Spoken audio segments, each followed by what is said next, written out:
Kas sina kasutad rattasõidul seadet, mis teavitab sind tagant lähenevatest sõidukitest ehk siis radarit? Kasutasin mitu aastat Garmini RTL 516 radarit, kuniks ta mingi paar aastat tagasi ühe matka ajal kuskil Lobinitsas kiire laskumise peal ära kaotasin.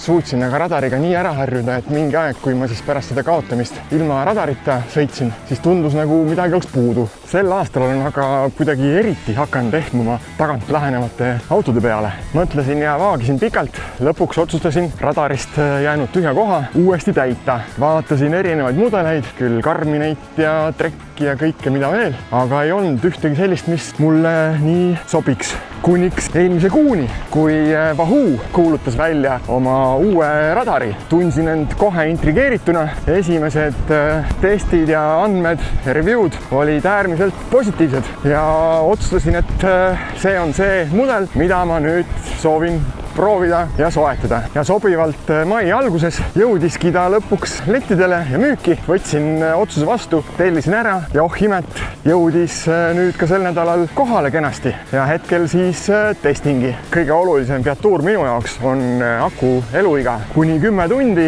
ja isegi vilkuvas režiimis äkki oli kuni 15 tundi. Oluline featuur minu jaoks on ka laadimise interface USB-C. Sinna otsa siis ka igasugused muud featuurid, nagu näiteks pidurdamise puhul läheb tuli eredamaks. Samamoodi läheb tuli eredamaks siis, kui tagant auto läheneb.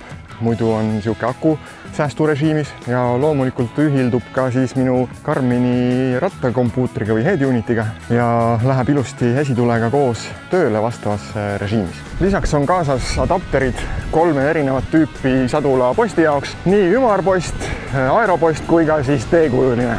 Kinnitussüsteem on üsna massiivne ja võiks olla ehk pisut tagasihoidlikum, aga kuna mu eelmine radar kadus ära just kinnitussüsteemi purunemise tõttu, siis ma ei kurda selle üle.